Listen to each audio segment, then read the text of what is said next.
Welcome back to the Futurist New Deal podcast, special edition, live from RAADFest. We had an incredible 3 days here, talking to some of the truly great scientific minds of our time. And I am here with Charlie Kam, my running mate. Thank you.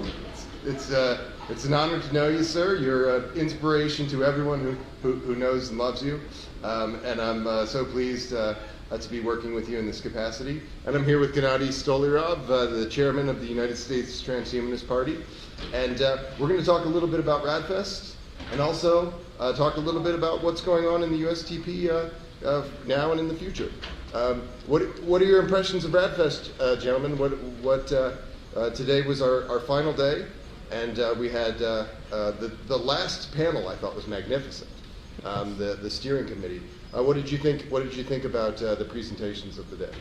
Well, I think the presentations were quite intriguing. As you mentioned, the steering committee discussion focused on activism and advocacy for radical life extension.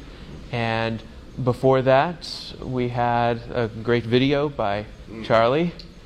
Very informative, very fun. Everybody was laughing. Mm-hmm. Everybody always loves your videos.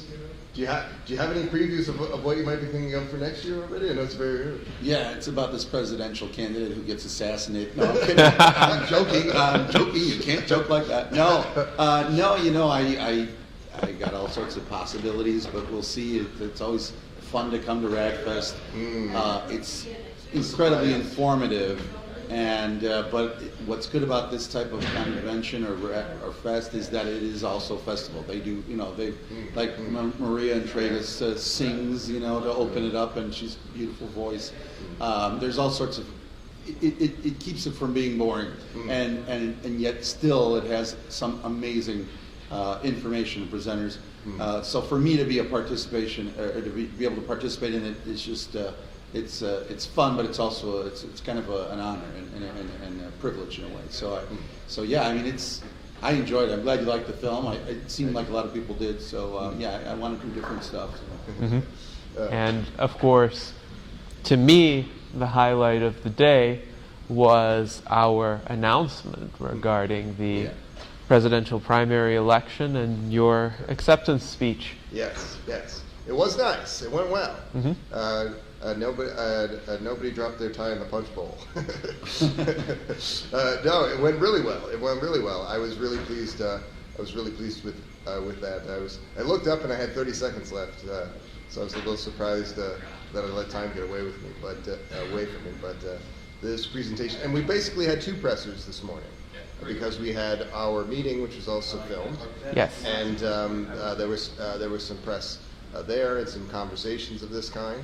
That actually, the format was a little different than what I thought. I thought it was going to be a little more like what was happening with Humanity Plus at that meeting, but I was pleasantly surprised. Yes, I wanted it to be a bit more structured. The Humanity Plus breakfast was a bit more informal, and there was a bit of a brainstorming session after the breakfast, but this meeting of the U.S. Transhumanist Party was more of a business meeting, an opportunity to engage in a single stream of discussion where everybody heard what was being said at a given point in time and people were addressing the entire audience.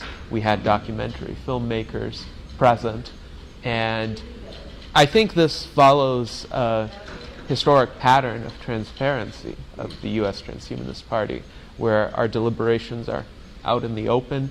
We are happy to solicit ideas from our members and from the general public, and we give an account of what we have done, what we have achieved.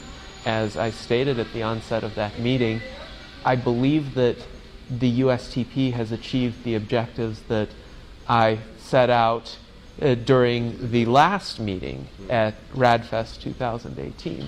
And hopefully with this meeting, we will have laid out another set of objectives for your campaign.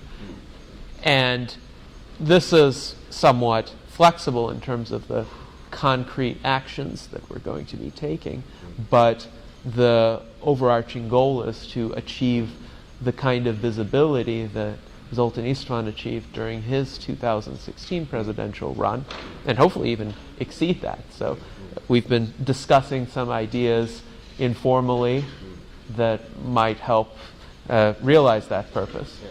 And we also mentioned that there are some folks out there who, should we find that sweet spot, when we do find that a promotional promotional strategy that really works for us, then those people might be able to step in and help us advance that, offering some kind of operational or material support. So that's, I have pages and pages of notes written on my machine, so I have to go back and look at some of my various ideas along these lines. Yes. Do you anticipate any changes? Is there anything that's on your mind right now as far as maybe charter matters or leadership matters for the USTP? You mentioned a moment ago that you had achieved the things that you wanted to do from last year. What about thinking of next year? Well, I think next year the presidential campaign is going to be a major focus of ours. Yes.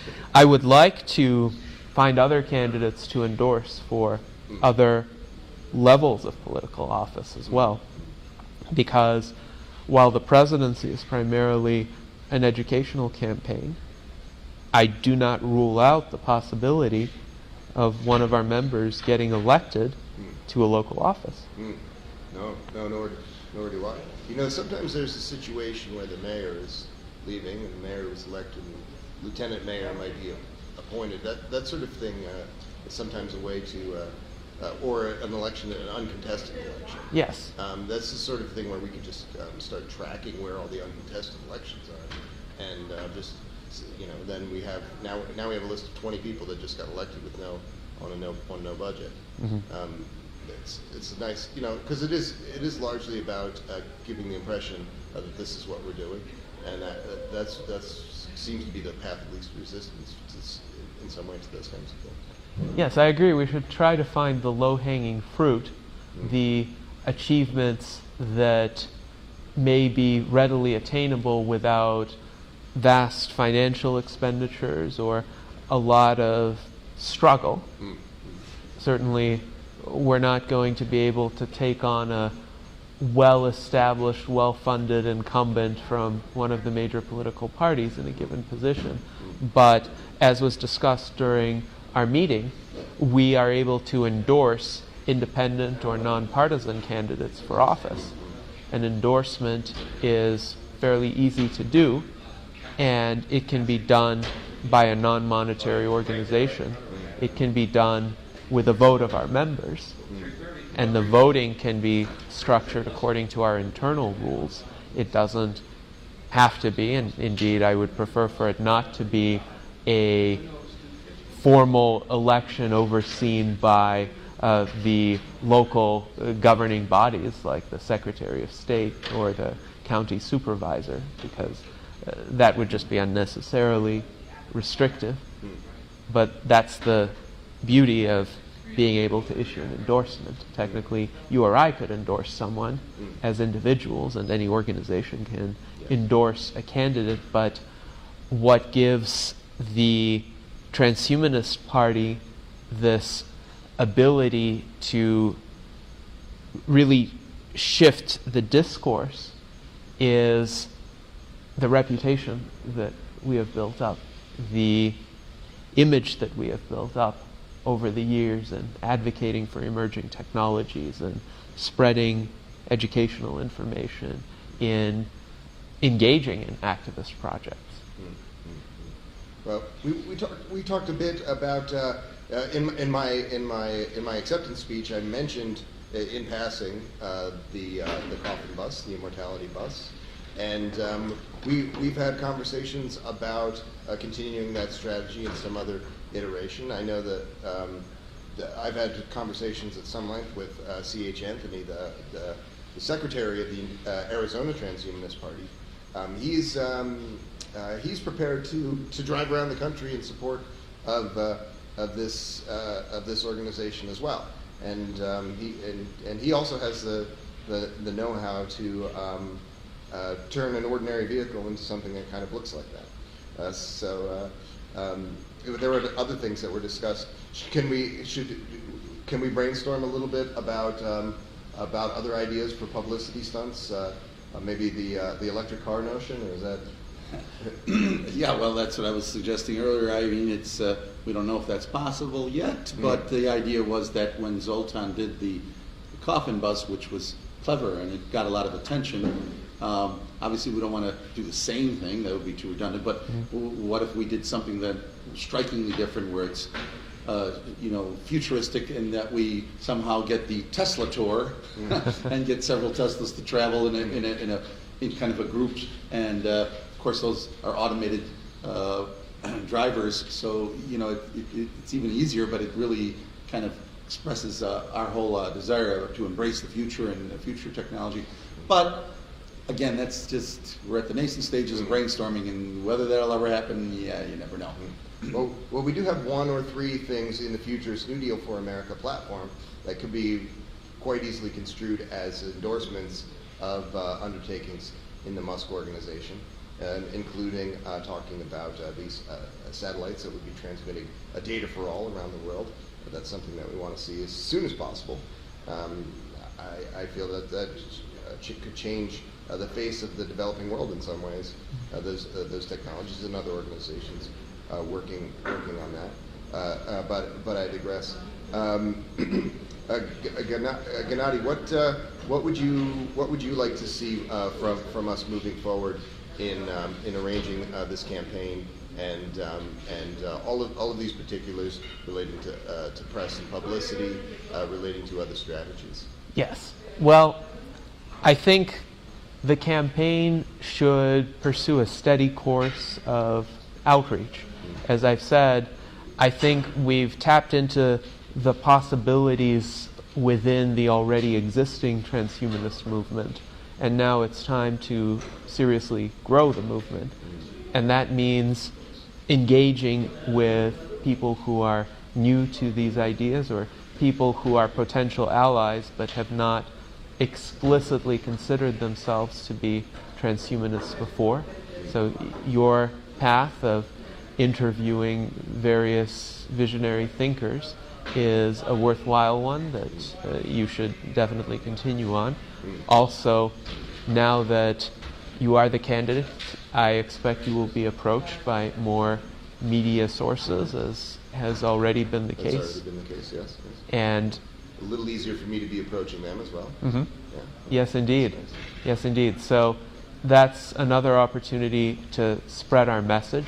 If there are issues related to pending legislation that we as transhumanists would have substantial input on that relates to our platform and objectives, we can either support it if it's constructive legislation, or oppose it if it's contrary to our goals of furthering beneficial technological progress. And then always be on the lookout for creative ways to maximize public awareness. As we've said repeatedly, the issue is an awareness gap within the general public.